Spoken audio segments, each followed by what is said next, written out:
thank you so much for doing that for me. I really appreciate it. You know I have your back, and I was not gonna sit back there and watch those monitors and let that happen to you. Right, but you made one happen this time, champ. I'm so proud of you. Kara! Where were you? Wait, what do you mean? Where was I? I was just grabbing coffee with Sandy. I'm ready for a match. No, you missed the match. I just had it. Wait, what do you mean I missed the match? Kara, I gotta go. I can't miss my match. Yeah, just like you missed yours. How did you have a match without me? You know, and we all have our 15 minutes of fame, and I'd like to take a couple of my 15 minutes to talk about the rights and the wrongs in the world of professional wrestling. WWE Championship. This match is for the ECW World Heavyweight Championship. For the World Heavyweight Championship. The match and new NWA Heavyweight Champion. We appreciate you guys coming out and taking your time to support women's wrestling in America. This match is for the AWA World Heavyweight Wrestling Championship. Hello, one and hello all. Welcome to another edition of the Rights and Wrongs of Pro Wrestling Podcast. This is your host, Mr. Green, and we are still using the new microphone that's here, at least for the time being. I'm still trying to figure out its quirks and everything. Still feels a little sensitive to me, just on hearing myself in the monitors right now or my headphones. I swear this thing picks up everything that's going on in this house. I don't know if I've ever had that kind of sensitivity on the microphone before. Maybe I've just been buying cheap mics. I don't know. Anyhow, how is everybody? And how are you in relation to watching our weekly favorite program, Wow, Women of Wrestling? Now, that could be accurate or it could be not, just depending on who you are, I guess. But for those of you that are tuning in through some means of audio and did not see what was being played before the opening credits for my program, that was a clip from WoW as it related to Tara Strike and her absentee partner, Kalaki. And I felt like it needed the appropriate music to be played underneath. So I said, this sounds like a soap opera. Let's give it some soap opera theme, because there's no way that this thing could not be perceived as anything less than just absolutely melodramatic and overdramatic. It is way up there. But it is the nature of WoW and the things that they write and the things that they do. So we are just going to tolerate that. I'm sure I will say more about it as time goes on. First off, thank you for tuning in to another episode. I always appreciate your time and effort. Secondly, thank you for those who have sent some messages, either directly or comments or emails. Because it has been a while. It was a month. For those of you that was like, hey, I was waiting to see this pop up in some varying form or fashion, thank you for that. That is very, very kind. So, that being said, I don't know if there's a lot of news, views, and updates to get into. So what I intend to do is just address a few little random items. We'll call it that. And then we'll move on into the WoW review. It'll just be placed underneath what we now know as the segment of news, views, and updates. Let's go.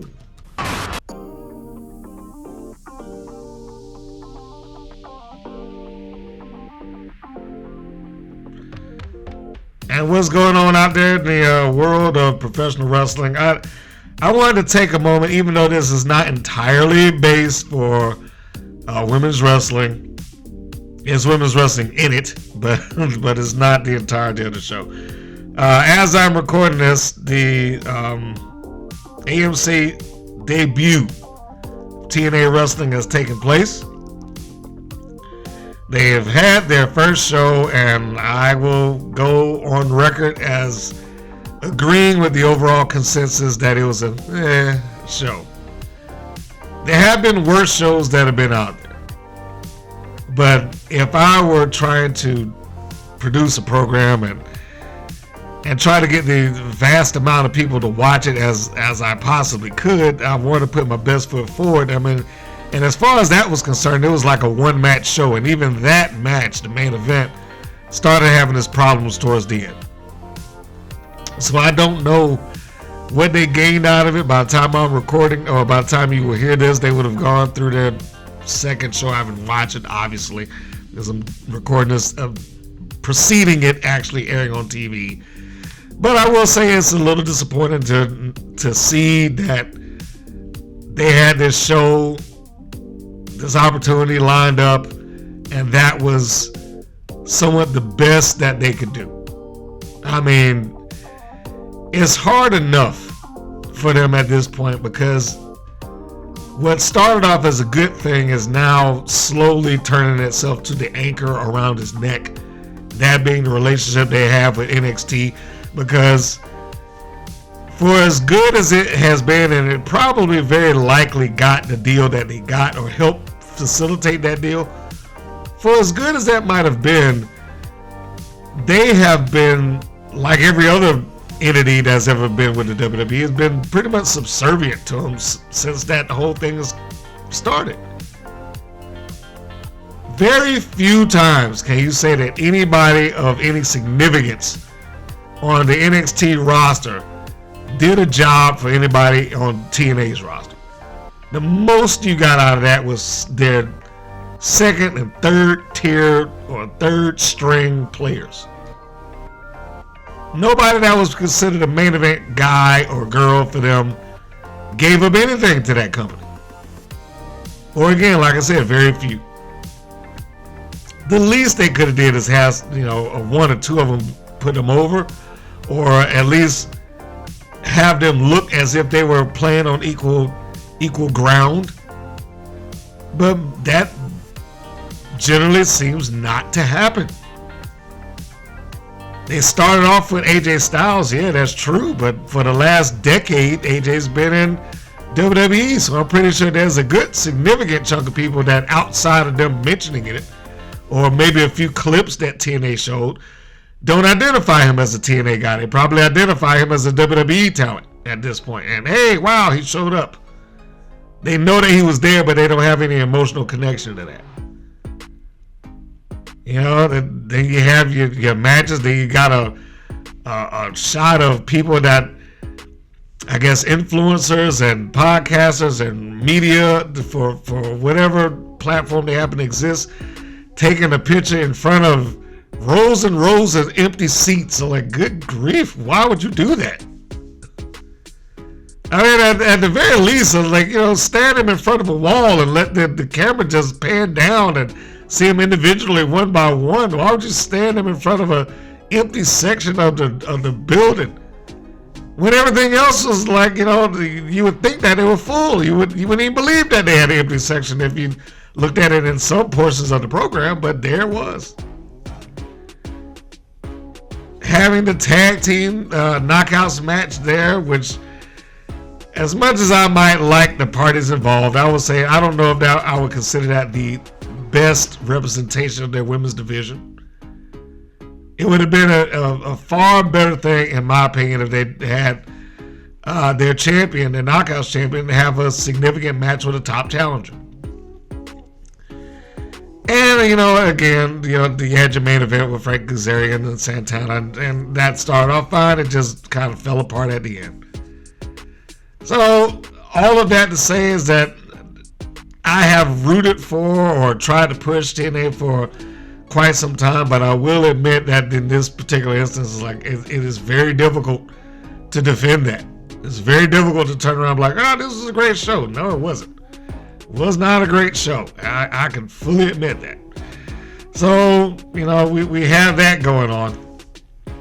Of course, the landscape and about the AWA, and that doesn't exist anymore.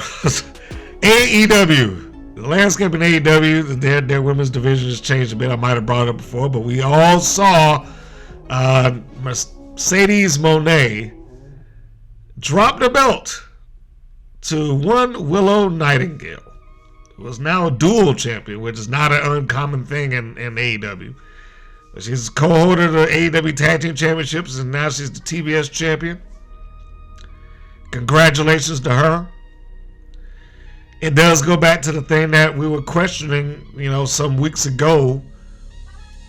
After all of these championships that Moné has won, is she just going to go on some non-stop losing streak? Well, at the time that I said it, I didn't think that it was going to occur, but now that I have, and now that we've seen it, I guess the answer is yes. It's like she's just gone on this losing streak after being, unstoppable for about a year. Jobbed to Statlander, jobbed in the rematch to Velvet Sky. I'm just mixing up all the names. Red Velvet. Which, as a side note, I think that she should have gotten a better deal out of that match than what she got. The big pop should have been hers. I really think. And the only reason that you probably wasn't going to get that is because it's Ring of Honor. Like, how many people watch Ring of Honor? And yeah, they started putting up some of them on YouTube. It's just Ring of Honor is a nothing happening program right now. I mean, there's not really much there that is exciting me or a lot of people to see it. Whatever Ring of Honor was, this is a far cry from now. All of that is gone. And the indie feel of it, the high quality matches, it making the in-ring work the most important thing that takes place, part of that's still there. It just doesn't feel the same. But this isn't my time to be ranting about Ring of Honor. It's more my time to say that I thought that Red Velvet should have had a bigger moment for what she was doing. I think she would have been the first person in the lore of AEW to get a significant win win a championship back. That would be the thing that I would say. Win one back from her. She lost the unification of the television and interim television Ring of Honor championships, but she went and got it back. So that should have been a bigger deal, I would think. I think my furnace is blowing. I was listening, I was like, what is that noise all of a sudden? But I think that's my furnace. Yeah, you know what? I think this microphone is going to have to take a swap out when I get through this particular episode, because I don't know if I've ever heard my furnace sound so goddamn clear before. But anyhow, moving on. I just thought that she should have been the one to have that moment, quite honestly. But it did not go to waste. She got the championship, and then it moved over to Willow being the next one in line. And Willow got a huge pop. Huge pop over pinning Mercedes Moné for that championship. I think by that time the fans was ready. Never mind the fact that they were all ready. I think that by that point it had been run into the ground that she was winning all these titles. I don't know how much it did for those individual companies. We'll start with that. If it were one or two of them, I can certainly see the appeal in doing it, because your championship would have been featured on national television and quite possibly talked up to where it brings some eyeballs to your product or what have you. But I don't know if that was even possible when you've got like 13 different belts.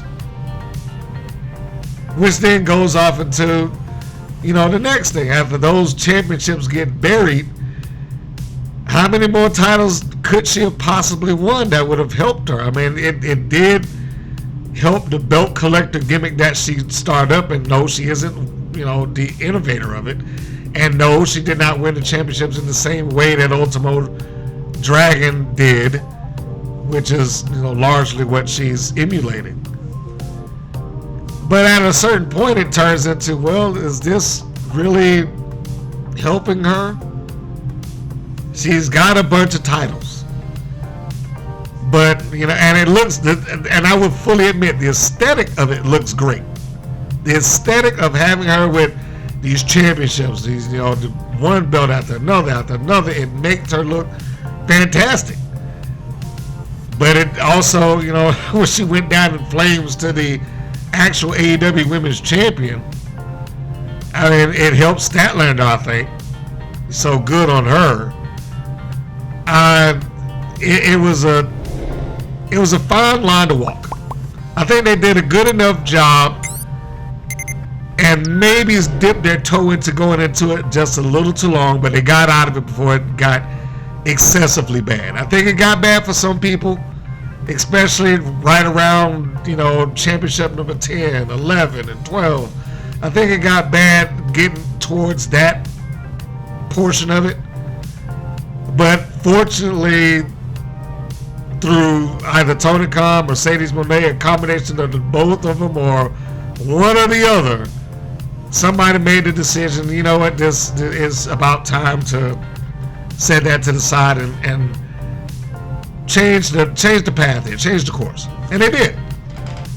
So bravo to them for making that decision and getting some value out of it, because I do believe it did help Statlander. I do absolutely believe it helped Nightingale. God damn it, why I keep saying Velvet Scott? Red Velvet.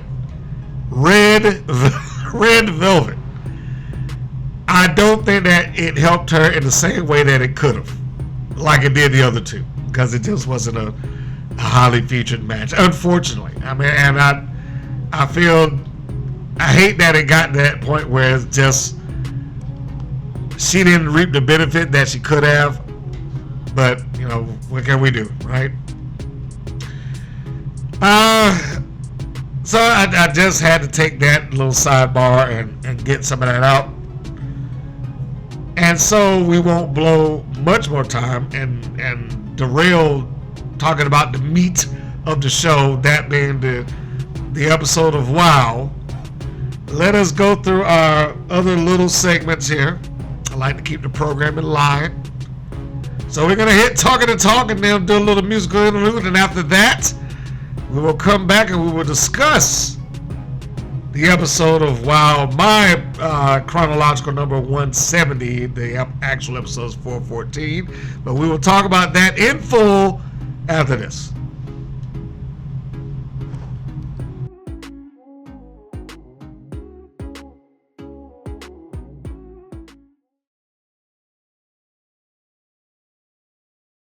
Good evening, ladies and gentlemen. I'm Madison Maxwell with Maddie Media, and I got the hottest scoop about me. Duh. January 25th, I am coming to Pro Wrestling Action, where I will become the new women's champion. I'm going to be taking on and beating the Detroit Barbie, Marina Tucker. Ooh, am I supposed to be afraid of that? Please. Marina, girl to girl, you've been champion for way too long, and you give us absolutely nothing. As an official reporter of Maddie Media, you make it impossible to report anything on you. You're irrelevant. And on top of that, I live a very different life than you. You know 8 miles, and I know 8 figures. We are not the same. And Marina, I know that you've got that Detroit education, and we're all very well aware of what Detroit is in the news for. So let me make this as simple as I can for you, okay? The headline is going to read, Madison Maxwell, new PWA Women's Champion, Marina Tucker, loser, thought of the past. And if that's still not simple enough for you, think of it this way, Marina. Say bye-bye to your belt. Was that dumb enough for you, Detroit? Stay tuned, and you're all going to be looking at the new Pro Wrestling Action Women's Champion, me. See ya.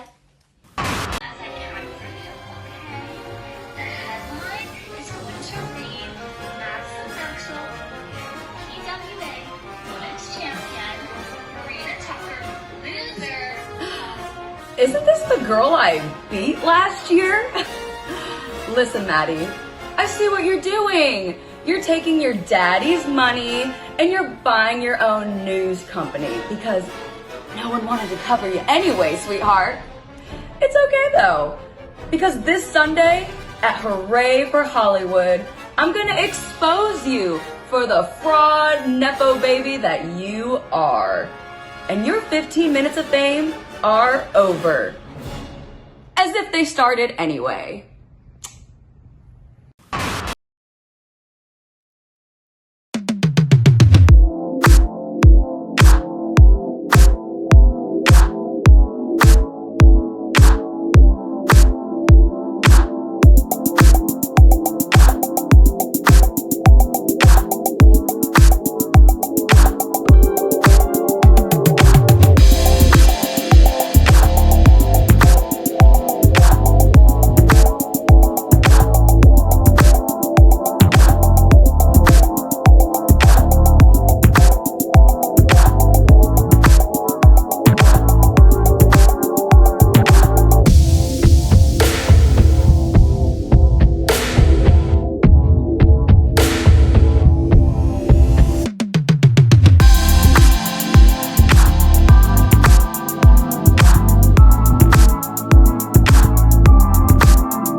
And we are back. This episode of WoW that is in review is episode 414. The title, The Freight Train Arrives. The air date, January the 10th. The chronological number, 170. And This episode opens up with a recap of last week's main event, including the backstage checkup on Santana Garrett. That is after she was knocked out with that vicious mirror shot that she took to the forehead. Without a single cut or a drop of blood or anything else that would happen to normal people if they got hit in the head with glass. I mean, you know, how she got knocked out from it or just was at a point where she was dazed and confused, I'm not entirely sure of, but I mean, her skin must be immaculate or next to indestructible. Anyhow, we'll move past that and go to the next segment. That was when Top Tier comes out to the ring and they have their promo time, which means it's basically Coach Campanelli's promo time because the other two are just kind of ancillary to that. She essentially gets up there and says that they beat whomever's thrown into the ring with them, and they do mention commentary and Campanelli, obviously. That the various combinations of people that they have taken out. Well, this is why they, it's the same promo. I'm not telling you anything that you haven't already heard. That's why we're the greatest tag team in all of professional wrestling, blah, blah, blah, blah, blah. So it's nothing bad here, nothing to really even argue with. It's one of it's a complaint, but it's not. I mean, Campanelli gives a good promo, and I would never take that away from her. And in fact, I like her in the ring. And I don't think that she does anything super excessive, nor should she. If this is the level that she's comfortable, do what you know and do what you can do. Add those other things in as it goes on. So I'm perfectly fine with her doing what she does relative to the experience that she's got. Where I say I like the promo, but kind of not, is because in most cases she's telling the truth. And it's the same thing. It is not her fault because she can't do the promo for the babyface, nor can she give the promo to the babyface, I would imagine. But most of the babyfaces there are incapable of being able to counteract any promo that the heel does. That is not exclusive to Coach Campanelli. Whenever a heel cuts a promo there, most of the babyfaces, again, I know I've said it before, outside of Jesse Jones and Holly Swag when she was there, pretty much treated it the same way. Like, well, we'll just smile about it, and that's fine. So when she points out that, hey, yeah, we've taken all on, we've beaten everybody that you laid in front of us in varying combinations, like, it's not like she is the heel that's lying about it. So I don't mind that, but then that goes to the other side of the equation where I was like, Top Tier never really did anything for anybody. And in this case, that leans back into the promo. We've taken them all on, we've beaten them all. Yes, that's true. And unfortunately, that's true. It's not like there's been a babyface team there that has looked like they should have won and then got cheated out of it. Top Tier does not need to make everybody look like $1 million. No, that's an unnecessary thing. But they should have had somebody, some team somewhere that looked like, man, if they had just had this stipulation, or if that thing hadn't happened, or so-and-so hadn't interfered, or the ref could see it. Those things should have happened. They're starting to with Monsters of Metal. You could argue that, well, they should have won if the ref had woke up and saw such and such, or he hadn't been tossed out to the floor. He wouldn't have been disqualified. It sounds like they're getting to that point now. But beforehand, and for the better portion of a year, they really didn't do all that much for anybody else. They just beat them. Yeah, I'm pretty sure that somebody in their creative felt like, well, if they lose these singular matches, that's enough. But they should have lost something else. Or at the very least, try to make some other team and or entity look good in the chase. And then you could have spun them off to something else if you didn't want them necessarily to win the vanity belts. But as it is, Coach Campanelli, more often than not, when she's saying these things right or wrong, for better or worse, usually is telling, even though it's an aggressive heel promo, it's not an untrue heel promo. It's pretty much accurate. Aside from them calling themselves, we're the greatest team in all of professional wrestling, that's just absurd, but you know, they have to say what they gotta say. But during this, Nigel is selling Monsters and Miller as the threat to their reign, and I guess that would have to be true because really what other team is in the trios division, for what it's worth, this 2-team division that exists, what other teams are there to be a threat? So by default, just by the fact that Monsters and Metals exist, they are a threat to the championships.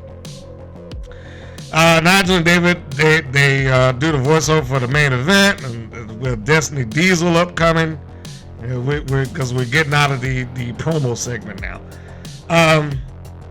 But I guess I should mention, Campanelli does say that no other trios team can stop them. And I wrote, what other trios teams? Because there ain't none. As I just said, it's a division of 2 teams. Top Tier and Monsters and Metal, and that's about it.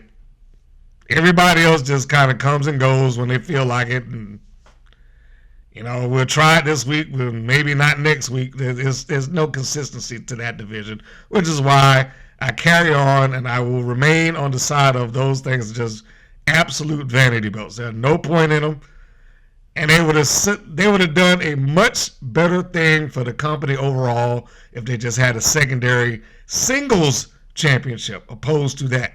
And Top Tier were in the tag team division opposed to existing in their own little small bubble. Because when I think about it, outside of Top Tier themselves, how many other people are in that? The Dojo Defenders, Xena Phoenix, Ashley Blaze.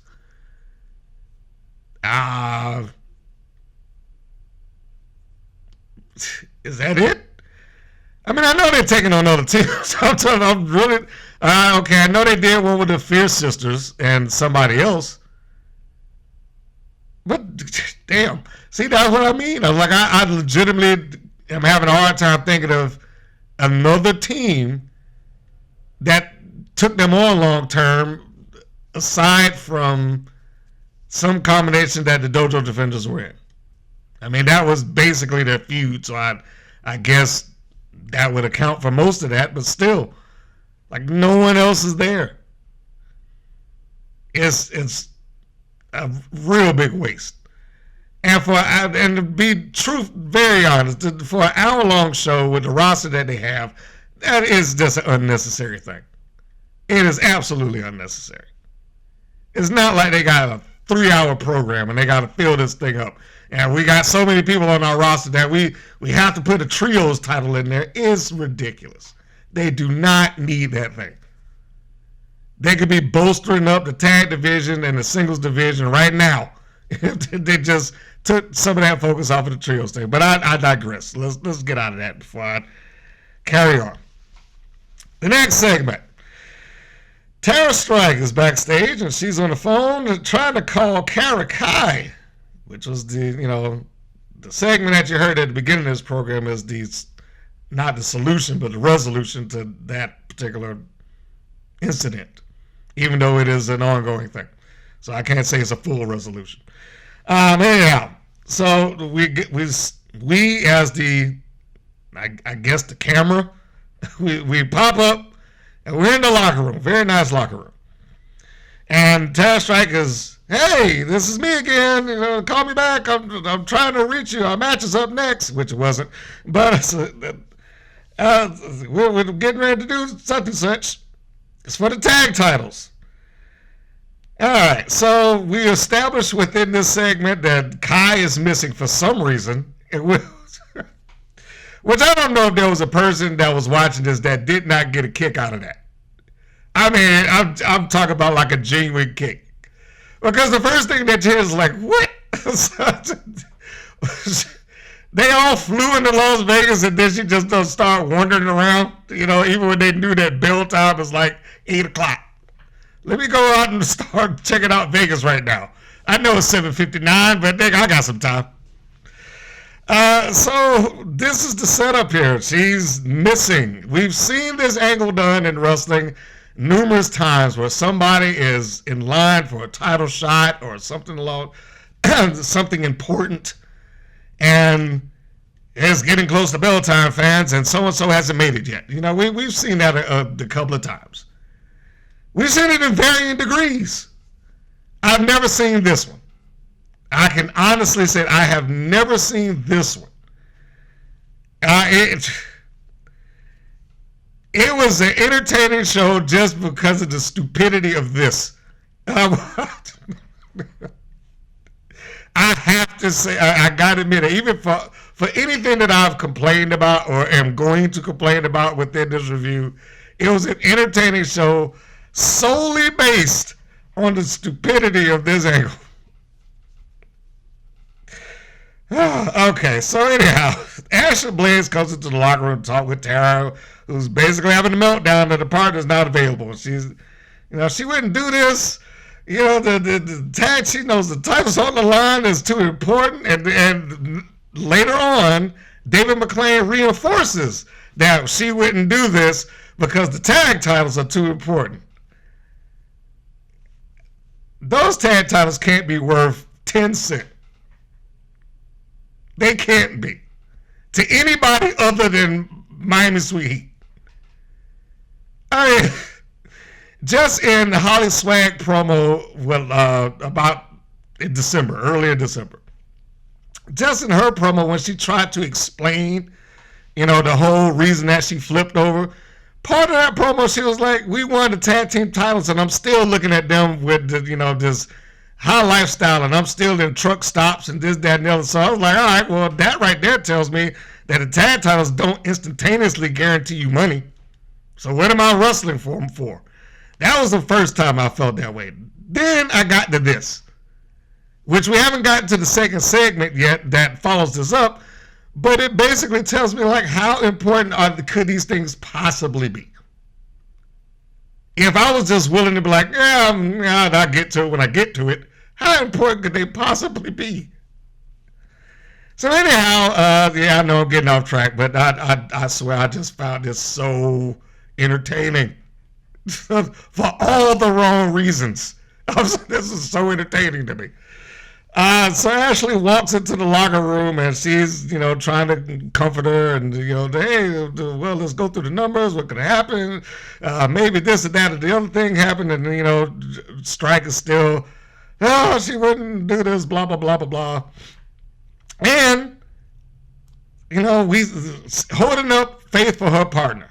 Because I think, if I remember correctly, that Blaze even offered or, suggested that she might step in for her. But like, no, we signed for this and yada, yada, yada. I was like, okay. And then it ends with Taz Strike getting a call just at that moment from her mom. Well, I guess everybody else in the world doesn't respect the fact that you're in the locker room getting ready to do what you're doing. I'm getting ready to go wrestle, but let me take this phone call from my mother, from some family members. And my partner, who apparently didn't give a shit, to show up. So the absurdity of it aside, and I can't talk about that till I get to the next segment, but Strike did say at some point that their match was next. I don't know if that was bad dialogue, bad timing, or a bad edit. It's not enough to offset the path of the show. Is just, truthfully, and if it were me that would making these decisions, I would rather it not be there if I could help it.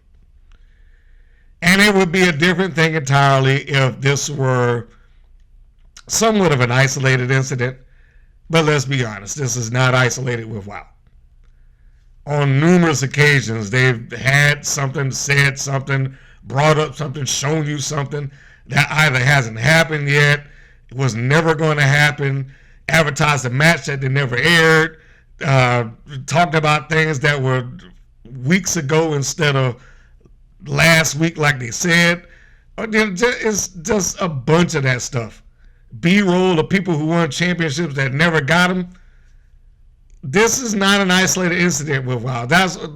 If it were the one time or one of the few, I probably would not harp on it as much. But this is just an ongoing thing. And I have no reason to believe that it's ever going to stop. Which is sad to say, but I have no faith either that it's going to stop.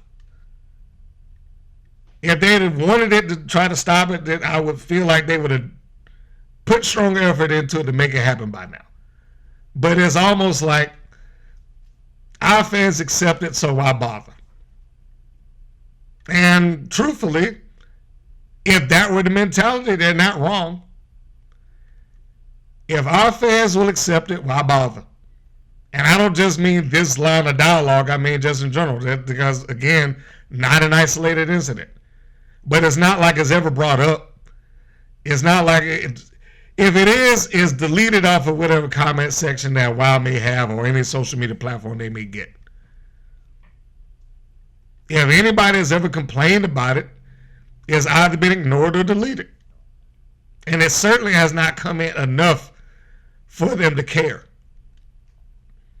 For David McClain or whoever else wants to make the decisions, there hasn't ever been enough backlash out of WoW for things like that for them to care about it.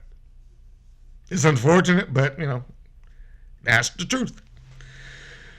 Next segment, the Alliance versus the Mighty Mites and Keta Rush. The first thing I saw here, and what I immediately gave them a thumbs up for, is that Arianna Gambino actually stayed ringside with Reina Del Rey. I wanted to stand up and applaud. If I were not at the job, I probably would have did it in my house. But I wanted to stand up and applaud. Because I'll be honest, I fully expected her to walk right past that ring and go sit down next to Dave McClain and have a conversation. That was what my expectation was. And I was fairly well convinced that that was what was going to happen. And so when she stayed out at ringside, I was like, oh my God, what? She's going to be a manager? I was shocked, pleasantly surprised. And, in my mind, I'm like, bravo. I hope it stays that way. It's not a crime to go over there and have a conversation with Dave McClain, but the other Gambino sister, Arianna Gambino, went there all the time. Every match. No matter what that was on the line, whether it was a championship match or not, she went right over there and sat next to Dave McClain, which is so absurd and stupid. So I was pleasantly surprised that this was not the case. Nigel, in his commentary as they entered into ringside, put Keta Rush over as a 13-year veteran. Now, I like Keta. I do. I've spoken to her on a couple, got the chance to interview her. Sweetheart of a woman, as far as I'm concerned. And if we're going solely off of the listing of being chronologically there, then yes, she would be a 13-year veteran. However, and this is no knock to her by any stretch. Love you, Keta, I do. But I don't even think Keta Rush would argue out being presented as a wrestling veteran or not. Because when you apply that, it does bring to mind a certain type of individual that's been in the business or been, in the wrestling ring. You begin to think about people that, you probably saw the majority of your wrestling viewership. Now, that's not to say that everybody that's a wrestling veteran needs it to be on TV. That's not the case. But somebody somewhere would have seen them the majority of those 13 years. You get what I'm saying? Even if it was a veteran independent wrestler, somebody in that town could verify that that person had wrestled there for 10 plus years. Whether that's through eyewitness account, video, or both. Somebody would be able to do that without showing many gaps in the timeline. And again, I love Keta, but I'm sorry she's got a lot of gaps in that timeline. And it goes back to the Robert Gibson story that I had. When I was dealing with his school, I was hanging around the school on occasions, just to see what was going around and do the promos when he wanted to have the promo classes, et cetera, et cetera. And every so often you would see some people come in and they want to get, to get back into the ring and whatnot, because he had it open for people who are alleged to have wrestled already. And they would ask him the same question. I know I brought this up before, but I'll say it now because it bears repeating. He'd ask him, essentially, how long you've been wrestling. That person might say 5 years. He might follow it up with how many matches have you had. This might be after seeing them in the ring or whatnot. He might follow it up with how many matches have you had. And then that person might say, oh, well, I took some time off. I had about 20 matches. And then he might say, well, then you haven't been wrestling 5 years. Now, I'm paraphrasing a lot of that, but you get the point. In terms of in-ring time, I don't know if even she would go around boasting I'm a 13-year veteran. In terms of the time that she signed up to be a wrestler and the appearances that she's made up to this date, yes. And I know Nigel has to do the job of selling, the individual talent that's on the show, not getting on him for bringing it up. It just was an interesting thing to bring up. So, anyhow, you get the point. I love her work. I thought she should have done more there, or tried to, or at least going out someplace else and being Keta Rush in somebody else's ring to try to further her in-ring path, but I don't know if that's necessarily what she wants. So, you got to make your own decisions there. I don't think a road of independent wrestling is necessarily her driving force in life. She does appreciate combat sports. She took jiu-jitsu and whatnot, teaches self-defense now. And I know that's in large part because of her joining the WOW. So there's a plus there. But again, I don't know if even she would like, hey, yeah, I'm a veteran of 10 years plus. That might be a little difficult to get over to some people. But anyhow, getting past that, going into the match in of itself, and the match clearly had a purpose. And I don't think it's, a necessity to bring it up play by play, because the purpose of this match seemed to be Sylvia Sanchez. Get the story of Sylvia Sanchez being a positive force within the alliance. Get that over. That's what this match felt like. Like, if she's going to be the one to step up and be in Reina's spot, then she needs to be the brutality or the power in this, and that's what you got. She wasn't necessarily brutal, but you get what I'm saying. She was more impactful. She seemed like she was wrestling with more focus. Like, we've got to get the stain or the taste of Sylvia Sanchez week-to-week jobber out of everybody's mouth and re-educate them to Sylvia Sanchez exterminator. And I'm not mad at that at all. If they can pull it off, great. But that's going to be the real question. Can they pull it off? Will they be able to make Sylvia Sanchez a big deal within that group? This felt like it. And it seemed like it was the sole purpose of this match. Show Sylvia Sanchez's value to the group. because her coming in helped turn the tide. The one thing that I did notice that she, I don't know if this was on purpose or not, or maybe she just wasn't thinking about it. So whenever she was tagged out or she was waiting on the outside of the ring, it's like she refused to move out of that little spot. I don't know what that was about, because it just seemed like such an awkward visual for her to be standing right next to the other partner, you know, when there was a clearly empty space that she could have moved over to, but it just seemed like she had no interest in moving out of that spot whatsoever. Like, I'm gonna stay right here. If you want to go over there, go, but I ain't moving. So it nothing on the match. It just looked awkward. Anyhow, this ends with Gambino distracts the ref while Sanchez hits Spikes with a boot for the pin. This is after Del Rey yanks Spikes, throw it across the ropes. That was the end sequence. Now, it should be noted that at the beginning of this, the heels did sell early for the babyface team.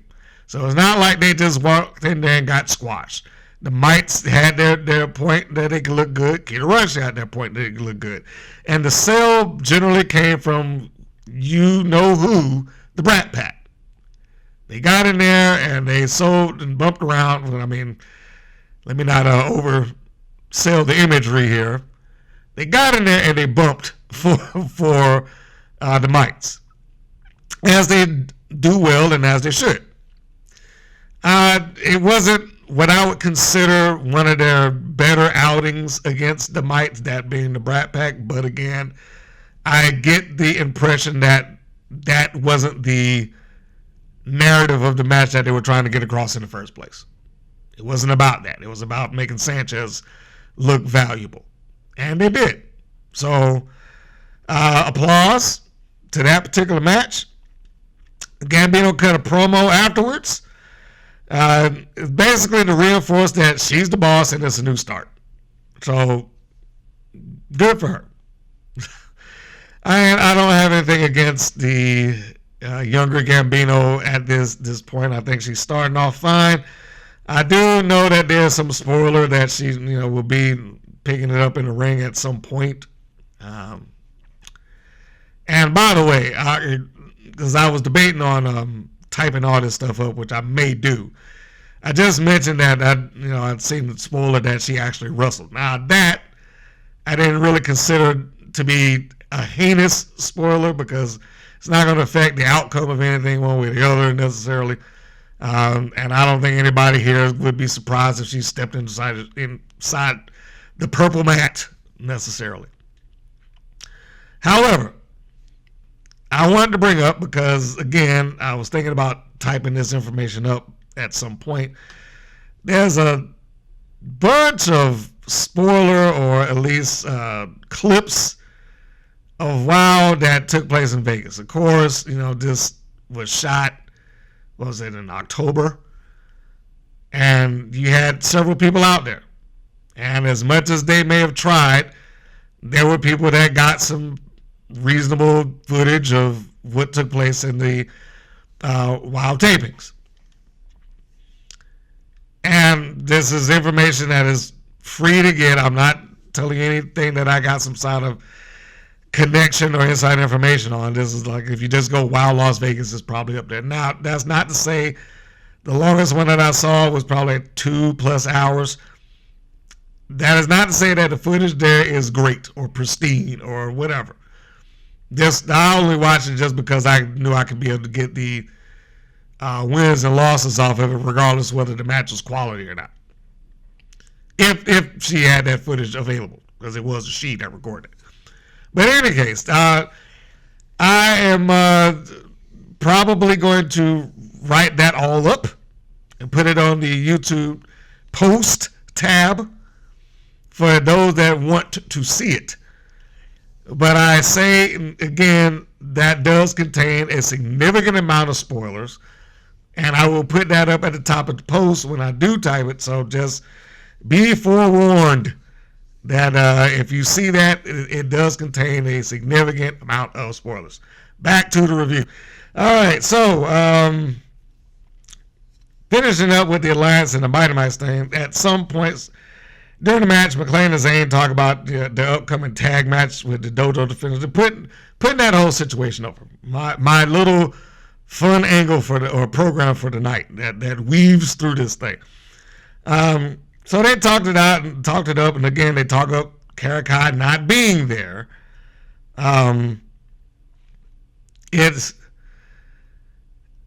the old, she wouldn't do that, as I brought up earlier in the review.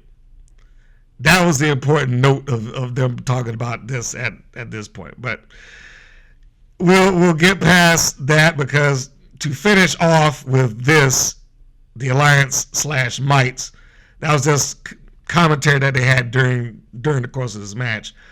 But to finish off the match in and of itself, the other note that I put is that it took 5 of them to beat the Mighty Mice and Keta Rush, but I'll take it. That was my review. I mean, because I was fine with that. They are a heel group. It took the distraction of Gambino. It took Del Rey putting hands on one of them, a big boot by Sanchez. The Brat Pack did their part. And I said, bravo. It felt like it accomplished the goal. And the greatly underused Alliance seems like they got something. Now, I don't imagine that they're going to go massively far, unfortunately, so long as there's a top tier in the Fab Four. But I could be proven wrong. Who knows? But I just don't see a clear path for the Alliance at this point. It's nice that they're there. And it probably wouldn't be that big of an issue if they had some, something going on for them that they could sink their teeth into. That just isn't there yet.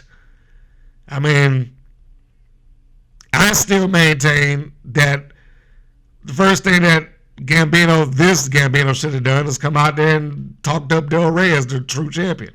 But that's my creative path. Only because she is the one person that has been around there during this whole incident that should have said it. She injured the champion. She put on the shelf.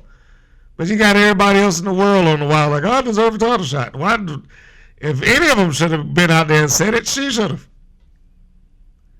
Gambino should have. In fact, that would have been the entire reason I would have rolled out the other Gambino to begin with, if I had to do it. Del Rey would have been mad about it. How dare you? She didn't even bother to try to get me a title shot. So we got a new manager. Now, in my universe, that would not be another Gambino. I wouldn't just turn around and hire a sister. But, my narrative is a different narrative than anything that they're ever going to do. So, anyhow, the next segment was the Dojo Defenders versus Miami Sweet Heat.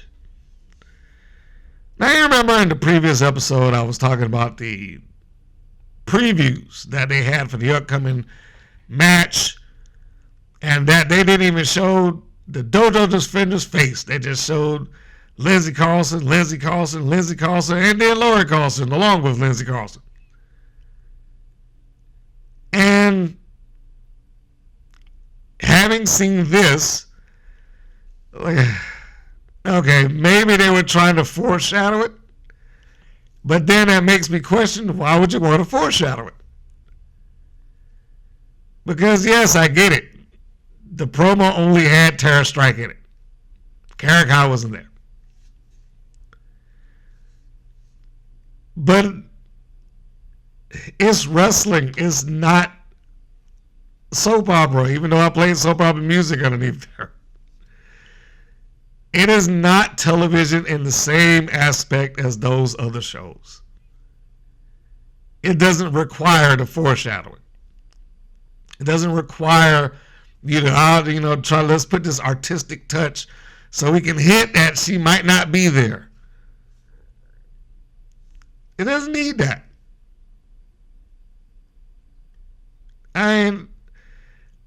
You would assume that the idea was to make people believe that she would be there, so that the shock of what? She's not here might kind of roll in.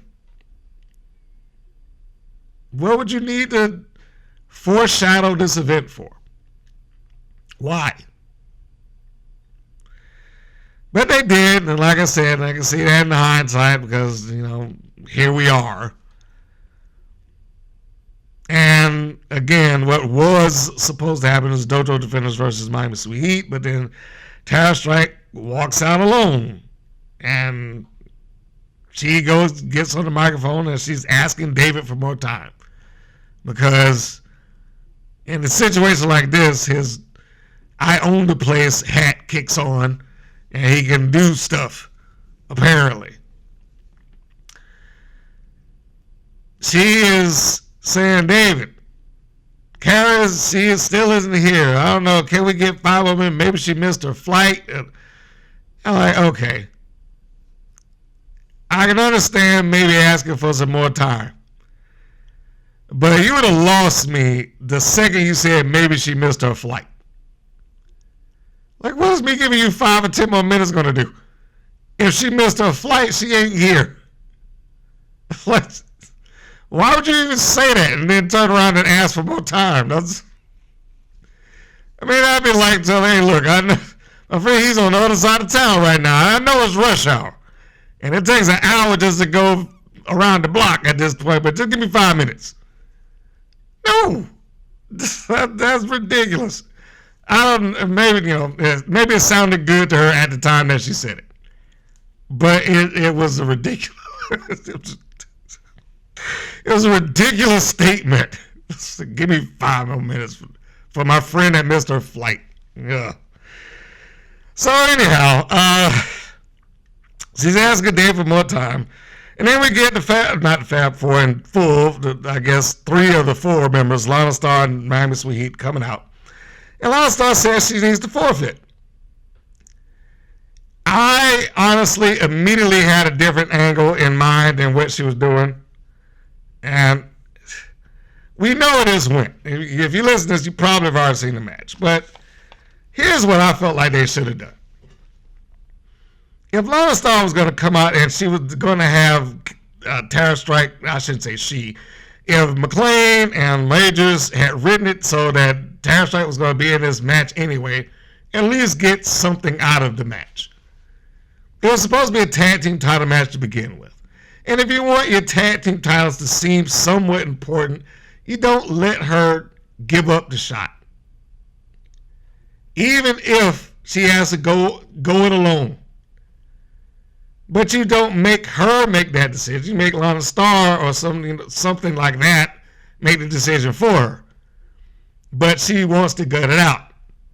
So instead of coming out there saying she should forfeit, this should have been the point to say, look, her partner not being here is not our problem. She has 1 or 2 choices. She can either forfeit her tag team title shot right here and right now, or she can go at it with both my girls. The choice is hers. But if she doesn't take this title shot today, who knows when she's going to get another one? Because I'm not signing a contract for her, and you don't know if the Dojo Defenders to be able to do it, blah, blah, blah. Whatever reasons to force her back into a corner. But you have Lana do that. And she takes the choice. It's not that she was necessarily full on forced into it, but the decision is right there in her hands, and I got a limited time to make this choice. I can back out of it and forfeit, or I can try to, give it the old college try, and I can go after the titles. To make those things seem important, have her go after the titles. She can get on the microphone and say, like, I wish my partner was here.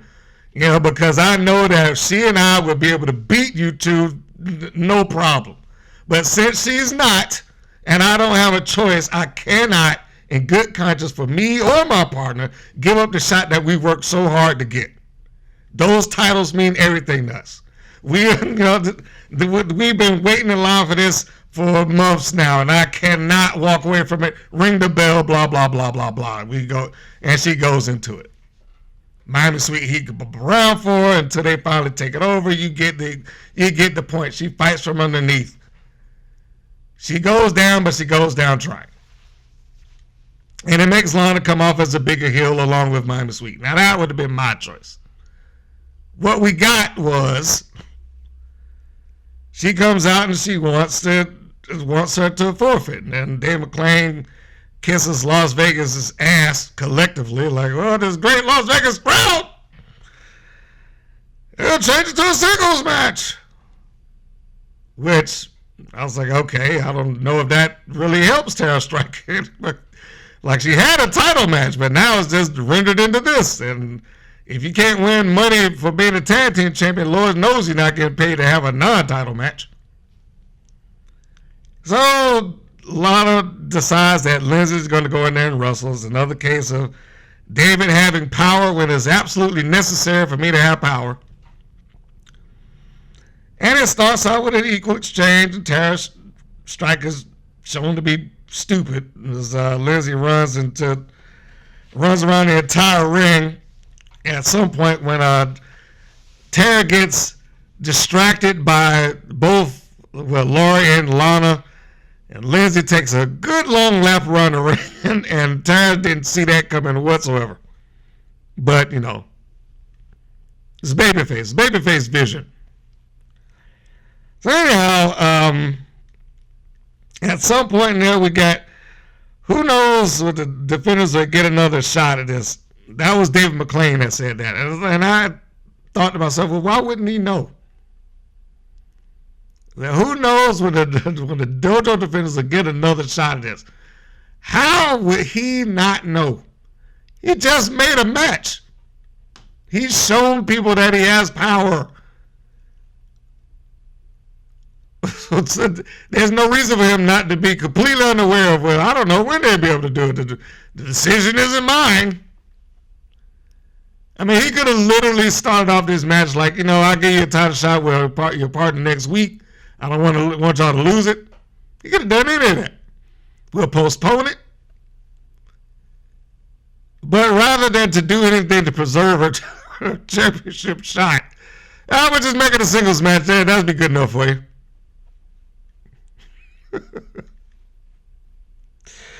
So, there you have that. This is all because of the scenario that David McClain created. Him talking about them not knowing when they would get a shot again to begin with, because the Dojo Defender, well, I can't say that he created. Let's just be fair, because her partner didn't show up. But I say he created because he could have, like I said, he could have postponed it. He could have did anything he wanted. He's the guy. He's the matchmaker. So why not? Anyhow, after a failed and unnecessary attempt to cheat, Tara Strike wins with a small package on Lindsey. Now, I'm not opposed to the unnecessary cheating because, you know, they're heels and, you know, sometimes they just do it just because they can, not because they need to. And I'm fine with that. I'm also fine with Strike winning in this environment. I mean, if you're just going to turn it into a singles match, then, you know, you're not really losing anything off of Miami Sweet Heat from that. And it gives them the chance to do something that they don't get to do all that often, have a singles match. Which every once in a while I do believe that they should probably have on WoW, just to show that they can, to some respect. But she being Lindsey takes the loss and Tara Strike wins, and then she gets jumped from behind, as you knew that would happen.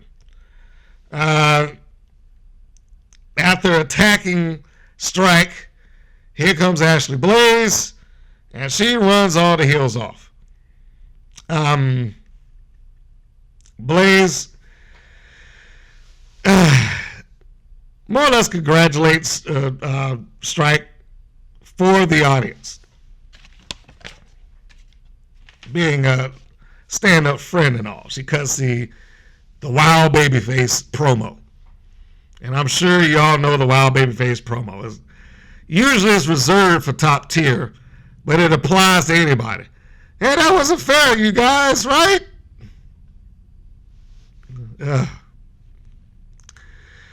I know she can do better than that.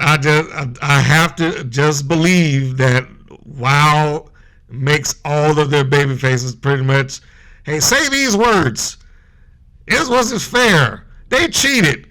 That was unkind. Just some variation of that over and over and over again. So she does that and, helps out the babyface in need and appeases the crowd, all that good stuff, and ends with essentially saying that if Kara's in there next time, she'll be her partner in her place. Although she also said that she would watch her back, which she did, although I'm not really sure why she wouldn't just walk out there and stand at ringside to prevent the beating in the first place. Seemed like that would have been a better plan, but maybe not as dramatic. So I did put one small note. It's like, what happened to Xena Phoenix being Blaze's partner? I thought that was something that Dave McClain brought up a couple of weeks ago. I think this is going to be the next great tag team dynasty. What happened to Xena Phoenix? This is part of the Vegas shoot. Albeit it was the Vegas shoot from a year ago, but you know what? Some fans out there aren't going to know the difference, so they might be asking that question. Hey, I thought she was supposed to be tagged up with so-and-so. What happened to that? Yeah, well, I guess she'll show up eventually. Maybe they'll partner back up at that point, just all out of the blue. So we go into our backstage segment. The other half of my little entertaining television there. Blaze and Strike come back into the locker room, and yeah, you did a good job. While Tara is holding the back of her head, and within seconds, Kai comes in with a coffee, laughing with Sandy Shore. And she's like, hey, sorry I've been here, but, I'll be ready for the match. Like, what, the match I just had? What? Oh. And then Sandy Shore hands her coffee over that I guess that they just bought. Oh, yeah, I can get ready for my match. And it leaves. So what kind of friend are you? I'm not going to be late for the match that I'm in line for. Screw that. I'm not even going to bother to tell you, hey, maybe we should get back to work so you can get to your title shot.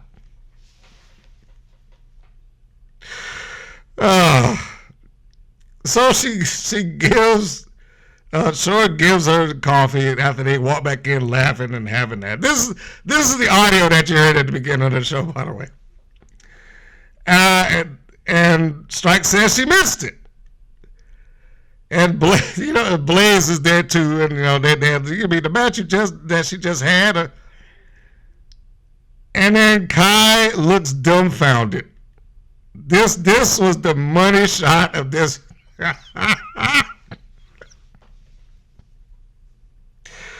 This was the money shot of this entire thing. I know, I am making this way funnier than it ever could have been. It is not that funny, it's just funny to me. Just stand there looking dumbfounded. How could you have a match without me? And then you get the cameras just that slow, got a couple of seconds to zoom in on them. And in that second, that's when I'd say, yeah, this is no way realistic. That comment would have got you choked the fuck out. I said, what? How could you do that without me? I thought I'd been in there and got beat up on by 3 people. No. I was surprised Tara Strike didn't leap across the room and put her hands around her throat right then and there. But this thing ends with the victim blaming swap.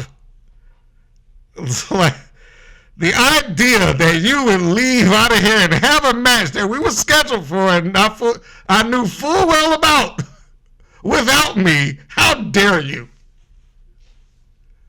Who writes this stuff over there? Oh my God. It's so terrible it became funny. Who is writing this? I mentioned before, this is not an angle that we haven't seen. We've all seen this, but in varying degrees. Oh, my car broke down. I have legitimately been in the building where they used I missed my flight. Because the guy did miss his flight. He was coming out of the country coming back. And he couldn't make it in, so they had to sub out. We've seen people get locked in back rooms, thrown into trunks, closets, beat up and left on the side of the road. Not just one flat tire, 4 flat tires. We've seen all this, but the common denominator there is that not one of them, because in most cases I can recall this ever happening, it either was some important stipulation on the line or if not a title. To put them in a position where I would have done everything in my power to be there, but I couldn't do it because this, that, and the other thing happened. That's what we've normally seen. Kalaki was out getting coffee. Coffee!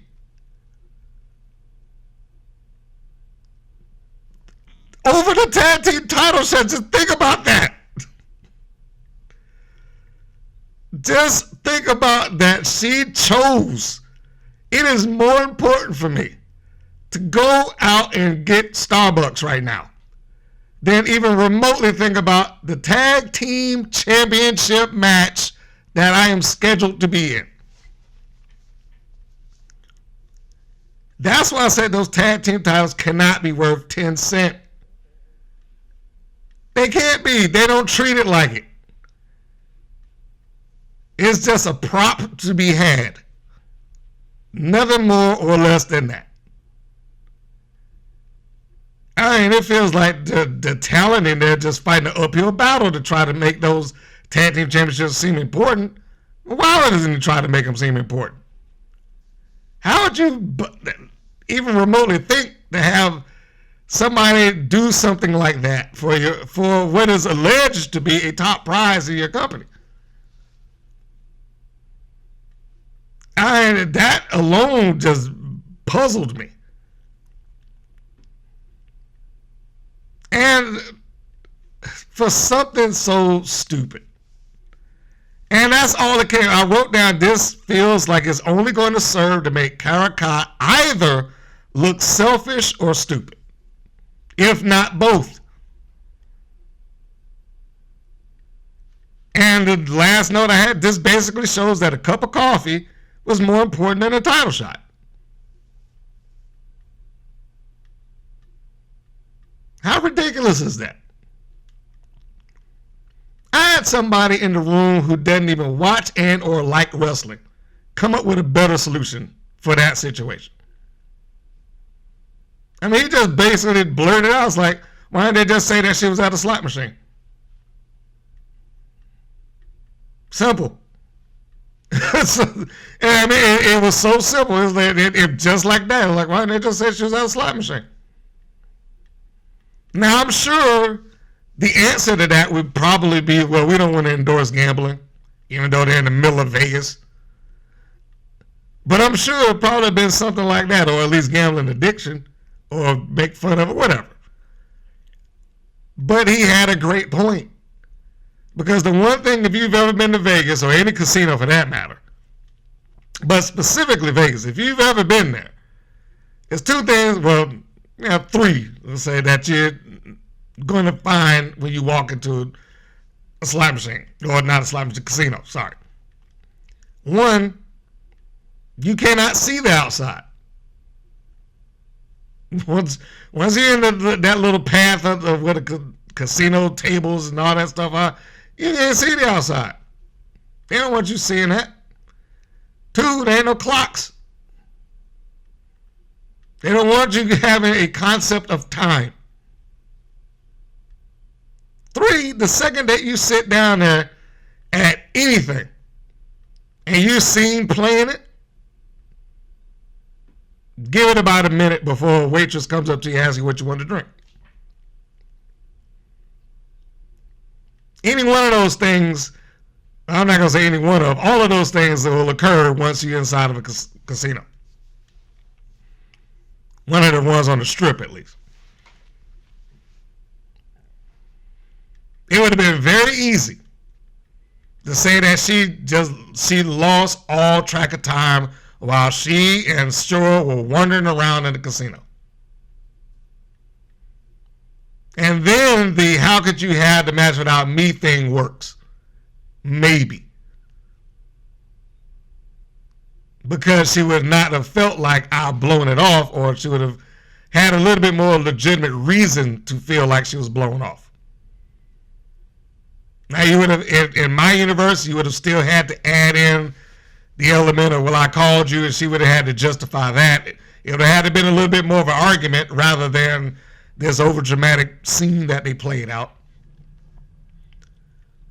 But that alone helped that scenario in my mind. Here is just stupidity. And again, I don't know how you even come out of this scenario without making Kai look like one or the other, if not both.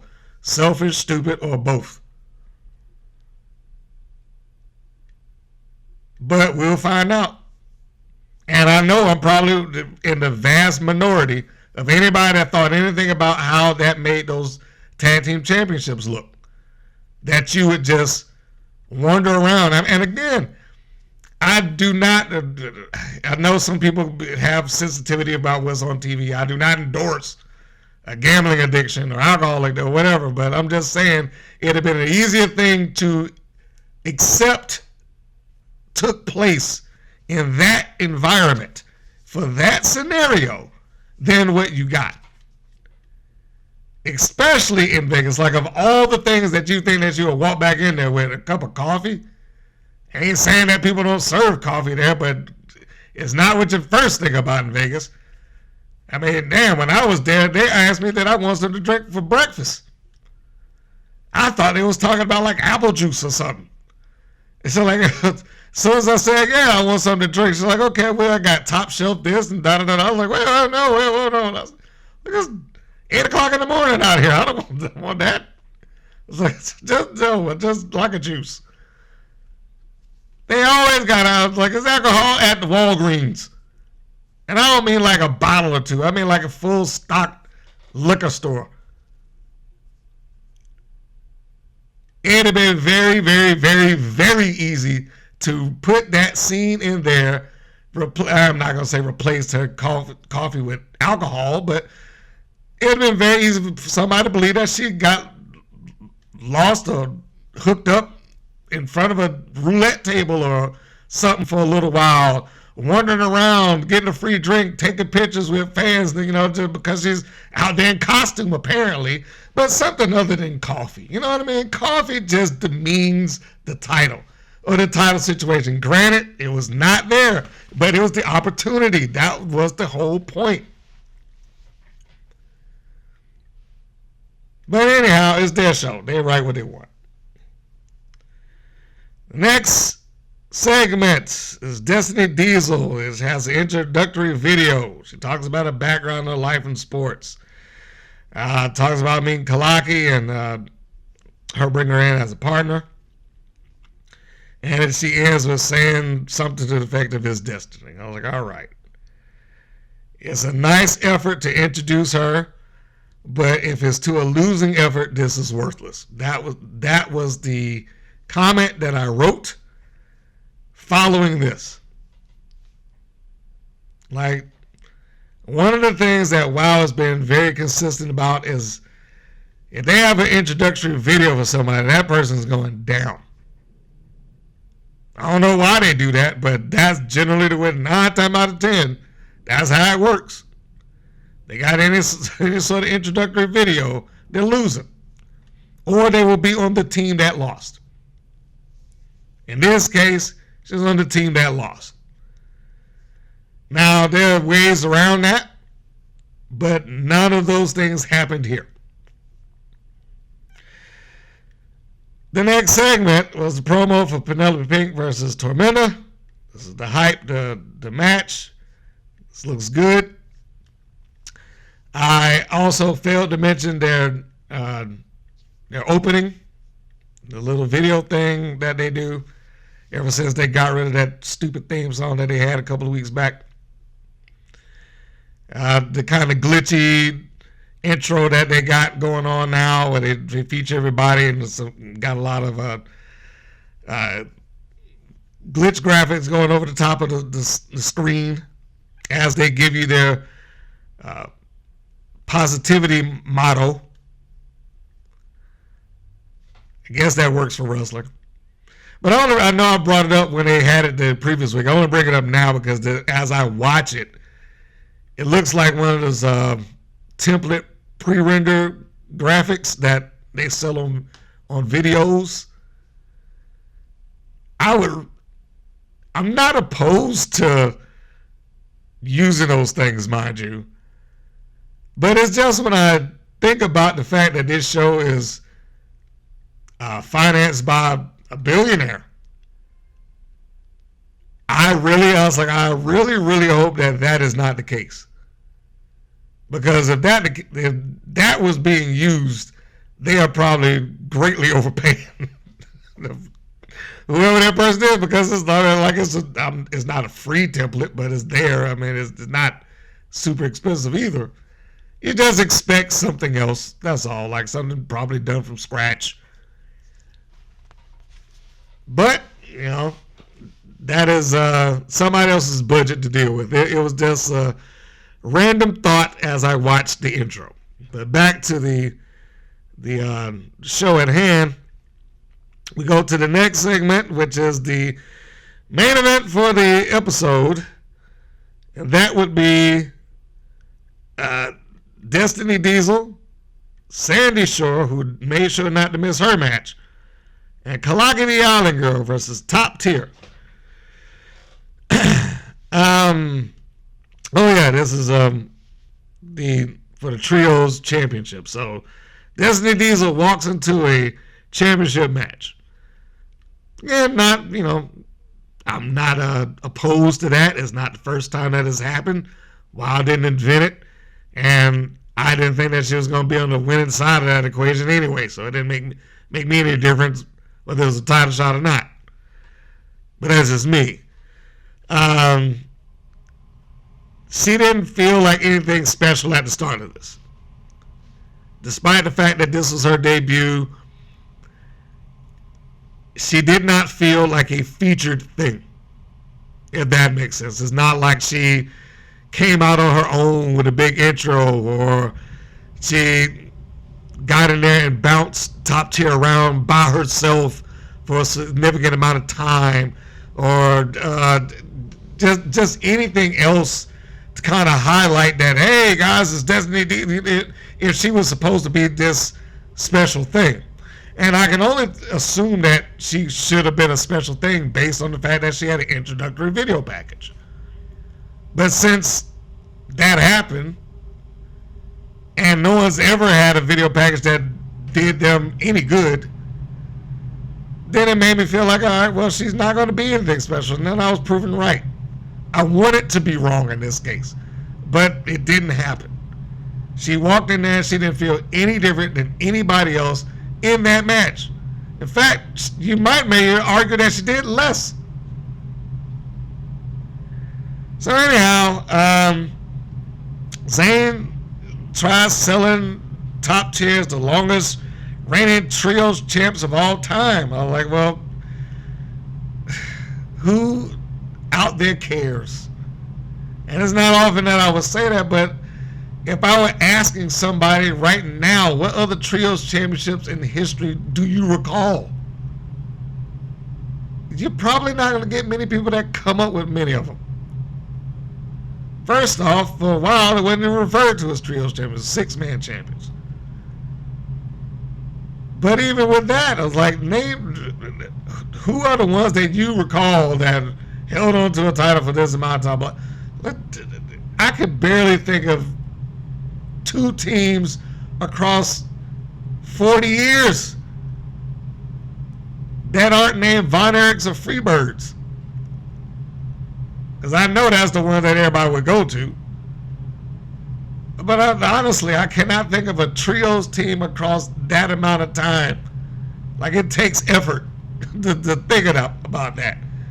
So I don't know if that's a great accomplishment when you're in a field of so few remembered. In a division that has two teams. But again, that's their program. They do what they want. So in the first couple of moments of this, I didn't see anything special or different with how Destiny Diesel looked or worked, other than she's got an engineer, what would they would call that if you go to Party City? Here's a sexy engineer costume. I don't know. That may be it. But I didn't catch anything necessarily spectacular there. I thought that they might have had her feature where she would have been the one that at least tossed Top Tier around, look indestructible for a little while or something like that. But again, I really didn't see that happening. Top Tier looked great. Like, I'm not going to discount the in-ring work because I dislike the title reign or what they did as a creative force. I cannot discount that they work well together and they look good when they do what they're doing in the ring, and they did here. It's like a well-oiled machine. Cannot deny that. And then they beat Sandy Shore. All that went on during this match, the 1 or 2 times that Diesel got in there, they got a lot of heat on Kalaki, and then they finished it off on Shore. That pretty much was the order of operations here. Shore was beaten and pinned after their triple tier finish. And there it was. My side note was, there's no Spring Break 24/7 anymore. Good. That was a worthless team. I mean, Shore is talented in the ring, but she ain't talented enough to carry those two. I mean, there's only so much that a human being can do. So, after this, Campanelli cuts a promo, and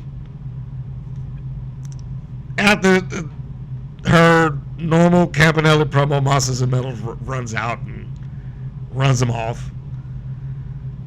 And I guess this translates into the feud is still on.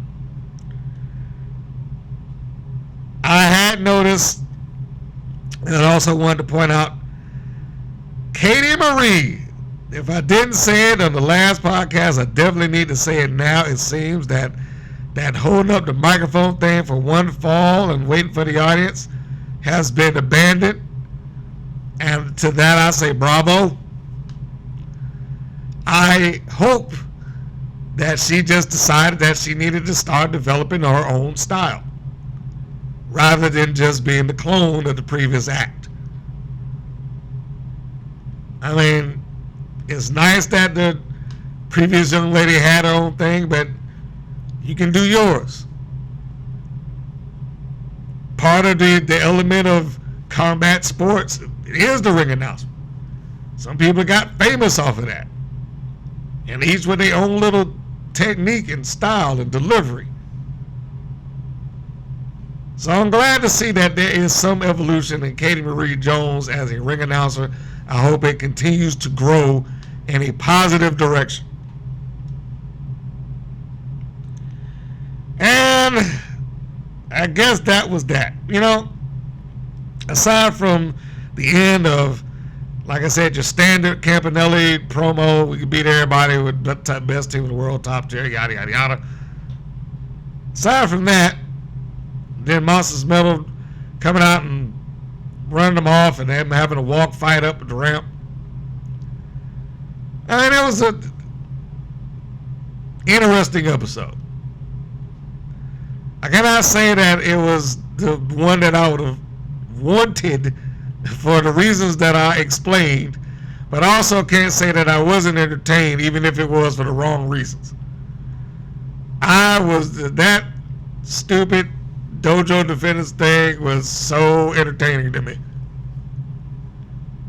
I mean, it made me question, are they trying to be campy on purpose? Is this what they're angling for? Is this just supposed to be comedy? I don't know. Maybe as the episodes roll out, it'll show me what it is that they're trying to do. I was like, look, if you're just aiming to be a comedy show, just admit it. And then I will stop taking this all so seriously. But yeah, average or slightly above, C plus possibly, because again, the alliance match, I thought they accomplished what I assumed to be the goal. Sanchez, reestablish her. The Dojo Defenders segments, entertaining for terrible reasons. But I mean, just for me, it's still entertaining. I can understand if somebody like, I'm not watching because this is nonsense. I would absolutely get it. But I mean, from the making sure that my phone is turned away from the screen so they don't see that that this thing's not on, you know, that just the acting that went on in it and all that good stuff like that. Because look, I know that they ain't trained actresses necessarily. That's why I would prefer that they just treat it as a real thing rather than try to remember scripts. But look, it like I said, entertaining for all the wrong reasons for me. The match was fine also. I mean, it felt a little paint by numbers for a while. All right, because you knew these things were going to happen. You knew that if the interference was going to happen at some point. You knew that, you know, if she was going to lose, it was going to be through them screwing each other over. You knew they were going to jump her at the end. I mean, most of that stuff you could pretty well see coming. That's not necessarily a bad thing, just saying it is what that is. Blaze's promo at the end of this. This is not centered on her, by the way, but the babyface promo in WoW needs to change. That's just across the board. The babyface promo in WoW needs to change. They cannot all just be crying about, that's not fair, that person cheated, I deserve a shot because I was a former champion. Smile and repeat. You know, you can't, you don't need a bunch of an army of pretty drones. That's the common denominator. They're all very pretty, but they get dwindled down into being a drone. You don't need an army of drones. You need them with their individual personalities and quirks and stuff like, where they can deliver the reasons why they need a title shot more than anything else in the world, better than anybody else other than, you know, I was a former champion, or complaining about the person by repeating that person cheated or that wasn't fair. We'll get even with them, you know, that. The Destiny Diesel video, well done, although unnecessary in my book. If she wasn't going to be prominently featured, there was no point in having this video. The match in and of itself, it was a top tier match. That's ultimately what it came down to. It was a top tier match. Destiny Diesel being debuted in that meant little to nothing. And by the time it was over with, they had immediately moved over into the next, I won't say angle, but whatever, you know, it's already ongoing. They had already moved off of Destiny Diesel into that. So she wasn't important walking into it, she wasn't important during it, she wasn't important after it. I don't know what this debut was supposed to accomplish for her. And I am sure she's going to have a better match several weeks down the line that you're going to look at it and be like, well, why wasn't that her debut match? I'm positive of it. And I'm not saying that because I saw anything like that about it. I'm just guessing. I'm positive that is going to happen. But anyway, yeah, the match and the main event match was fine. It was just a top tier match, and I don't even know why they bothered, quite honestly, to try to work the debut narrative of Destiny Diesel into that. If they had any intentions, plans, or desire to do something of any significance with her. And that was the show. I do have to bring up that one of my coworkers said that Arianna Gambino looks like an Anna Kendrick lookalike. That wasn't my eyes, but once he said it, then I was like, I can't not see it. So I just had to make sure that for his benefit, I brought that up. And that was the episode, folks. Yes, you do hear these papers being rattled about because this mic is a little better than what I would figure for, and I'm believing that it might be time to migrate back to the old one. I think it maybe. Well, I'm going to see how much of this we can work on in the edit. But I know that it's picking up still the air, the furnace. Fortunately, no one's upstairs walking around. But I know it picked up footsteps up there too. So, we're trying to find a happy medium. So just bear with me. I appreciate your time and your patience. So although by the time this probably uploads, because there's a lot of other things that's going on in and around the house that might stress my time. By the time this uploads, you may have seen what I'm reading. So, just making that clear, but I'd also like to have the little read of what they've got coming up. Gives me my chapter marker, if you will. So let me see what it is that's going on and what you may have already watched, shall we? The next episode is going to be 4:15. The title, Opportunity Knocks. Ashley Blaze is more than ready than ever to take on Scout Parker in singles action. But there's something noticeably different about her evolving opponent, Scout Parker. And in the main event, the Wild World Championship is up for grabs as Mexican sensation Tormenta proudly defends her championship title against former Wild champion Penelope. Will the fabulous Lana Star finally be able to place the championship title back on her mantle, or will Tormenta's reign continue to storm on?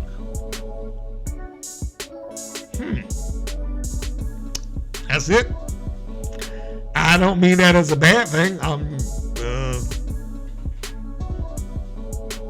I get, is it a 2-match show? Because Lord knows that they're not going to do more than 15 minutes of anybody's match.